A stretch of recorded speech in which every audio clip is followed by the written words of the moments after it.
Raksa Art Production.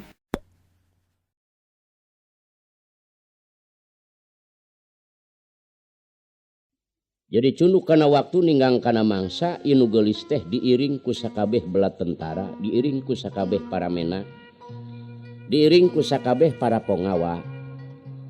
Atuh sapanjang jalan teh euneur-euneuran jalmi sadayana teu aya anu bosen ningali ka ieu anu geulis. Tapi kumaha kasobaranana etah dari Raksa tinggi Art teu oleh Production. we ngajak ka saderekna, "Neng, hayu ngiring sareng teteh." Ai eteteh mah teu aya geuneuk meuleuh-meuleuh geulis. Ibu sadayana ngiring, anjeun ge kedah ngiring. Tah kitu kaalusanana budi pekerti nu geulis. Teu aya geuneuk meuleuh-meuleuh kanu jadi dulur. Cek tadi mah meureun jelema nu boga dosa mah boga rasa era. Pikiran geus moal diajakan aing mah.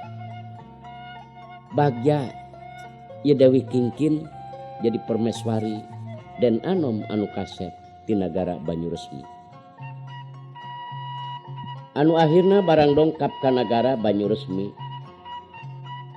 Atuh pinu ku rupa-rupa penghormatan dipapag ku sadayana gegeden-gegeden, para menteri, para pengawa, ku para tokoh masyarakat nu aya di nagara Banyuresmi. Oge ku masyarakat sanaos anu ti padusunan sakabeh kerid ku hoyong ningali ka eta anu geulis. Anu akhirna kumaha ieu raja di nagara Banyuresmi atuh ngayakeun pesta anu teu kinten ramena, teu kinten mariahna, rupa-rupa seni sadayana pada hayang ngahibur, pada hayang diangge. Atuh ulamana toh kitu keneh pada hayang nasehat. Anu jadi pokok kadua mempelai. Tah maka ku sabab kitu aya oge anu nganasehat kadua mempelai. Naon nasehatna sajabi ti dalam rumah tangga repeh rapi. Da urang ge osok geuning di kampung. Supaya dalam rumah tangga sareuneuh saigel, kacai jadi saleuwi, kadarat jadi salogam.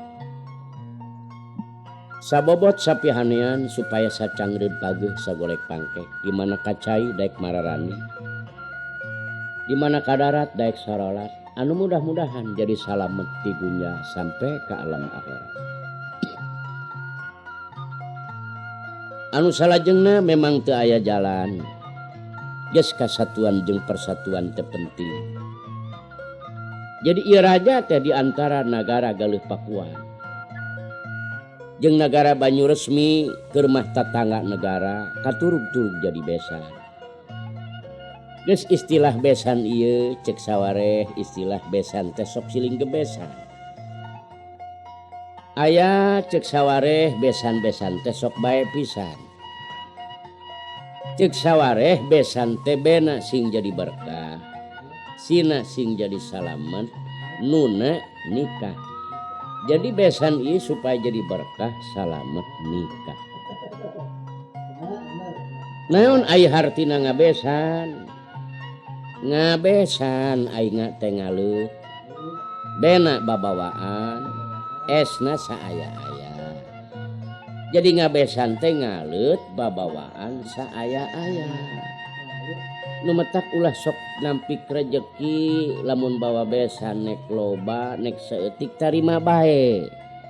Da meureun batur teh niat sodako.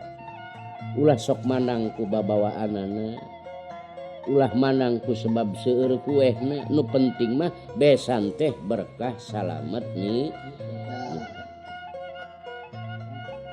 Tah nu mawi kasatuan jeung persatuan teu penting. Kal bunyanil wahid atawa saperti kal jasadil wahid. Cara saperti panangan urang iramona teh aya 5. Nu pangalitna ceuk urang Bogor teh namina cingir, geus kudu mikir hirup. Kudu mikir cek jariji kudu daek ngaji supaya negara aman gemah ripah loh jinawi. Sebab di mana jelema geus daek ngaji jelas pasti sieun ka Allah. Moal wani sanaos teu aya pangurus, sanaos teu aya saha-saha nyokot barang batur, geus insyaallah moal aya cau leungit, moal aya nu korupsi. Lamun jelema kabeh geus daek ngaji anu buahna kabeh geus sieun ka Allah, insyaallah ieu dunya teh aman. Ngan sanggeusna bisa ngaji kudu ngahiji. Di mana jelema bisa ngaji kade boga ilmu teh ulah dipake mecah belahkeun umat. Tanggung jawab di akhirat. Bogana ilmu teh kudu dipake mempersatukeun umat. Bawa kana jalan kasalametan di dunia sampai ke alam akhirat. Nu jauh deketkeun, anu potong sambungkeun. Lain kudu dipecah belahkeun. Tah maka tisim kuring menghimbau cek basa ayeuna ngajak ka sakabeh para ulama, ka sakabeh para pamimpin teu aya sanes sajabat ti kudu ngahiji ulama jeung umaro. Bawa i masyarakat kana jalan kasalametan dunya rauh akhirat. Nya cenah salah pamimpin geuingkeun ku ulama. Ah cenah bener salah atuh ulama geuingkeun ku pamimpin. Anu insyaallah timul ieu nagara teh jadi nagara anu Raksaat Production. Tapi lamun pas sia-sia pa aing-aing. Patokeng-tokeng di antara ulama jeung umaro. Kade dauhan Rasulullah ulah ditunggu kasuburan jeung kamakmuran, tunggu kahancuran. Geus dauhan Allah oge dina Al-Qur'an. A'udzu billahi minasyaitonir rajim. Bismillahirrahmanirrahim. Wa'tasimu bihablillahi jami'an wa la tafarraqu. Berpegang teguh kamu kepada tali Allah dan kitabullah. Dan janganlah kamu berpecah belah. Tah ieu kudu dihartoskeun anu sanya-nyana. Geus ceuk jajangkung hirup ulah sok adigung. Pedah-pedah beunghar, pedah-pedah geulis, pedah-pedah kasep teu meunang dipake ngaraheutan hate batur. Sebab kabeungharan bakal seep, kakasepan kagelisan bakal robah. Bener keur ngorana mah eta budak teh itemna item manis. Pan aya geus kolot mah manisna tinggal hideungna we melegpeg. Untu beres jadi eueuh jiji acan. Nek kumaha manisna? Con ini aya nu manis eueuh. Buuk hideung jadi bodas, pipi kenceng jadi peot.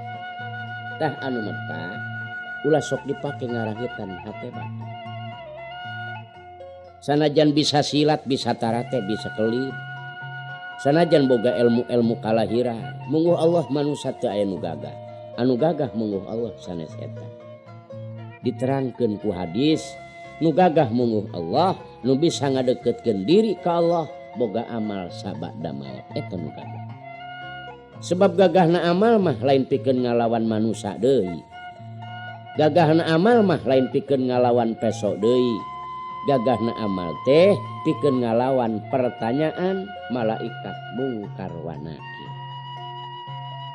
Eta mah alakal gagah silat jeung sabangsana munggu Allah macan gagah sebab manusia sifat kekurangan. Urang Amerika cek urang gagah bisa nyen Apollo. Tapi nyen boboko mah pan teu bisa. Aya wae kakuranganan. Cek urang eta mah gagah jelema bisa silat, bisa tarate, bisa kelin. Bener besok datang ditewak, golok datang ditakis. Aya wae nu ngelek. Datang hitut lolos teu katewak. Ku hitutna manusia geus eleh. Komo ku taina. bener eta jelema dibacok teu neurak ku pelor teu neurak pan aya wae nu ngelehkeun manehna keur ngeunah eta hees majuhna tibra co lamun taina ne kaluar udang cek tai sia anterkeun aing teu gancang nganterkeun morobot di imam berabe sia pan mani egang kawese boro-boro bisa nahan langit bakal enyeh gunung bakal meletus bumi bakal genylong nahan taina sorangan geus teu mampu mau lamun ieu ku Allah bumi geus digenylongkeun satarikna iza zulzilatil ardu zilzalaha bumi bakal ngaluarkeun sapangeusina bakal digenylongkeun ku Allah ieu bumi satarikna wa akhrajatil ardu asqalaha bumi bakal ngaluarkeun sapangeusina gunung bakal ngaluarkeun sapangeusina berarti meletus kabeh rek kumaha manusia pala sadere nu aya di nagara Banyuresmi masyarakat kabeh pada nguping kana eta nasehat ulah higaning bumi ngaluarkeun sapangeusina gunung kabeh geus meletus terkadang kakarak 2-3 siki gunung meletus mau urang geus kaalaman ayeuna pada nyaksian Galunggung Tasikmalaya meletus kebek se-Jawa Barat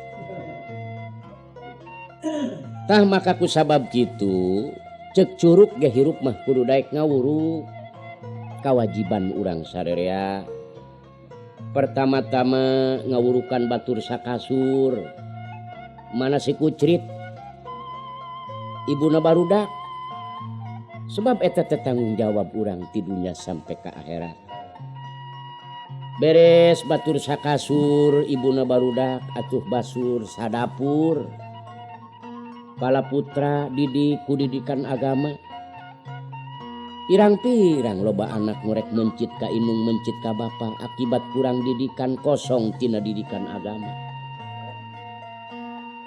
ku sebab eta budak kosong tina didikan agama pan rampus barang daharna geuning minuman anu mabok di dahar judi puguh dilarang ku Allah boh ku pamarentah ga dilarang teu weleh dilakonan akibat kosong tina didikan agama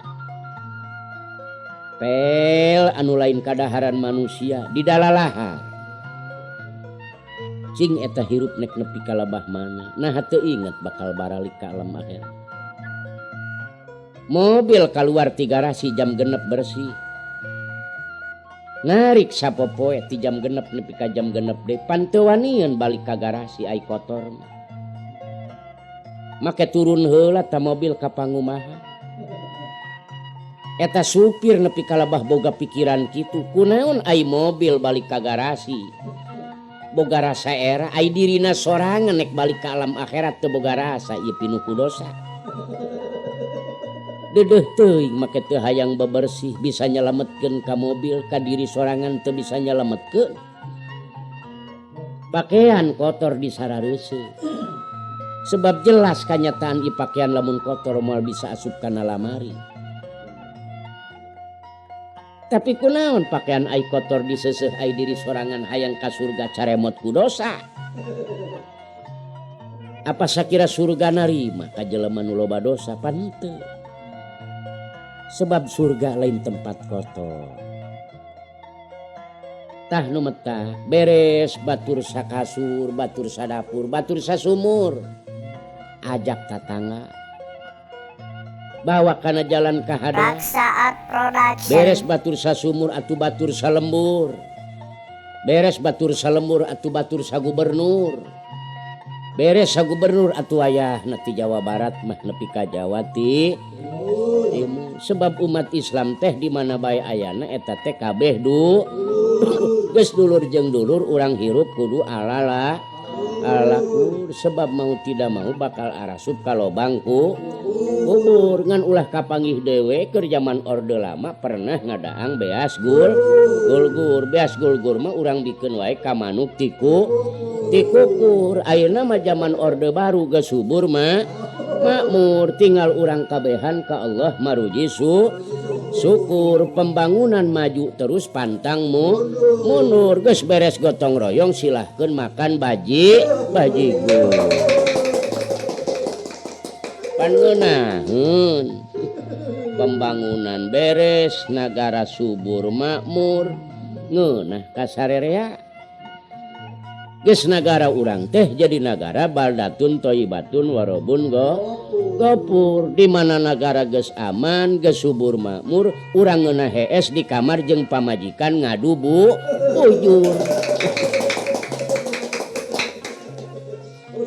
tah maka ku sabab kitu geus ceuk inung leungeun teu aya deungeun umat Islam mah di mana bae ayana kullu muslimin ikhwatun umat Islam di mana bae ayana dulur geus dulur jeung dulur pa aslihu baina ahawaikum kudu silih geuingkeun silih nasehatan kana jalan kasalametan ti dunya sampai ka akhirat tah maka ku sabab kitu ibu-ibu bapak-bapak hapunten ti payun bilih aya kakirangan simkuri nyarioskeunana ieu Sohibul Hikayat anu malah manar oge mudah-mudahan ka ibu-ibu bapak-bapak anu di mana bae ayana ku sebab jeung dulur mudah-mudahan ieu sanajan merupakeun tina jalan Sohibul Hikayat sing jadi pamatri sing jadi nambah-nambah tebel keimanan urang ka Allah sing bisa ningkatkeun amal ibadah urang ka Allah sing bisa ningkatkeun pembangunan da ayeuna mah alam pembangunan tah mung sakitu anu kapihatur kasadayana kaum muslimin muslimat kasadayana para hadirin anu muga-muga da anu parantos oge Sohibul Hikayat meureun ku para bapak parantos kakuping tukang bakul hiji lalaki nu iman ka Allah ulah ngan ukur dina ramena naon sababna tukang bakul nepi kalabah ragag tina erang-erang jarak 200 meter itu hiji tanda manusia nu iman ka Allah hiji lalaki anu iman ka Allah diajak sare jeung nu geulis di kamar suka keneh ngaragrageun maneh tah batur mah ti jero nepi ka ngaragrageun maneh hayang kaluar ku sieun ka Allah nah ai urang ti luar make sing hayang kajararo tah ieu akibat kasebelasan iman Islam urang eleh ai urang iman ka Allah ulah eleh ku lauk atuh sakabeh lauk aya di jero laut baneng cucut temang teri kabeh aya di laut eta beurang peuting si lauk teh kakeueum ku cai laut ai ca laut teh asin geuning eta lauk teh ari lu asin naon nu jadi sabab boga keneh nyawa ceuk lauk aing sanajan puluhan taun ku sia dikeueum sia asin tetep aing moal ilu asin sebab aing boga keneh nyawa kecuali nyawa aing geus kaluar paeh ngaranna bisa jadi asin ayeuna manusia lamun bener iman ka Allah sanajan di urang atawa di negara urang di mana bae kakeueum ku maksiat atuh teu kudu ilu maksiat loba minuman teu kudu ilu minum loba jelema cenah aneka di luar negeri loba nu korupsi atuh di urang mah ulah aya nu korop ai iman keneh maka Allah ai bener mah ngaku beragama Islam ulah ngaku cinta beka negara jelas eta teu sadar ka negara bahkan ngaruksak ka negara ngarugikeun ka masyarakat nu aya di negara Republik Indonesia tah kaditu kategal si awat-awat ulah mangihkeun naudzubillah urang sebagai manusia beragama Islam koma cenah bulan puasa ti imah puasa datang ka pasar loba nu teu paruasa ieu teu kudu batal ai iman kecuali iman geus lolos tah anu mawi sing nyaho kan rukun iman genep rukun Islam 5 hijikeun jadi 11 tah ieu kasebelasan iman Islam urang teh ulah nepi ka eleh ku kasebelasan setan da main bola ge kitu kasebelasan dalam negeri ngalawan kasebelasan luar negeri ulah meleng jeung ulah sok ngalakukeun offset ulah ngakukeun piriki sumawon hen. Naon sababna? Sebab urang teh teu ngabogaan kakawasaan waktu. Ulah boga rasa tanaga gede keneh awak masih keneh sehat. Kumaha lamun wasit geus datang? Niup lepri da sebab nu boga kakawasaan teh wasit. Kaluar sia ti lapangan, waktu geus habis mending lamun meunang. Mun eleh cilaka. Tah maka ku sabab kitu kasebelasan iman Islam urang oge ulah eleh ku kasebelasan setan. Mudah-mudahan ibu-ibu bapak-bapak sing nambah-nambah tebal keimanan. Sakitu Rabbana atina fid dunya hasanah wa fil akhirati hasanah wa qina azabannar. Wabillahi taufiq wal hidayah. Wassalamualaikum warahmatullahi wabarakatuh.